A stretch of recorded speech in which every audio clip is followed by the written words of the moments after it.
third baseman, defensive wizard Matt Chapman traded from Oakland to Bears, Blue Jays. Yankees, though, still the favorite to win the AL East by a small margin on the DK Sportsbook. But should they be, Garion? Like, why not Toronto after this offseason? I think there's two ways to look at their 2021, which is they got a little unlucky in the sense that they were a 99 Pythagorean win team. They should have probably had 8 more wins than they actually had in the regular season. However, they also had Marcus Semien, Vladimir Guerrero Jr., and Bo Bichette only miss a combined 4 games. So can Bo Bichette and Vlad continue to be that healthy is really a big thing. Matt Chapman obviously helps in a number of ways. Like you said, a defensive wizard at third base. The border stuff really helps the Jays as well. I mean, it's a weird situation. Yeah. The fact that unvaccinated players can't travel to Toronto.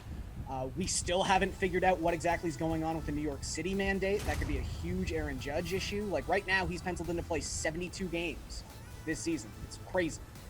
That probably gets resolved, but that's on the table right now. I will say, though, in conversations like this, maybe just bet the Rays at plus 300 because that seems to be the bet to make at all times.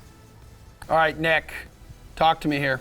I don't think the question's about his defense. The question is what he can bring to the lineup with Chapman.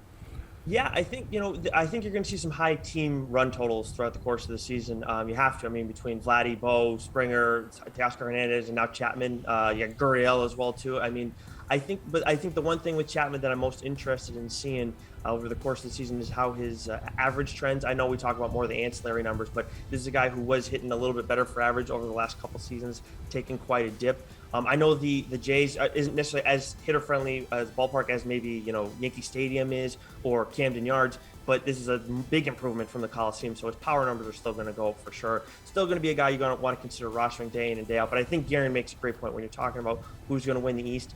I still think you got to look at the Rays first just because they just know how to get it done no matter what talent they have there.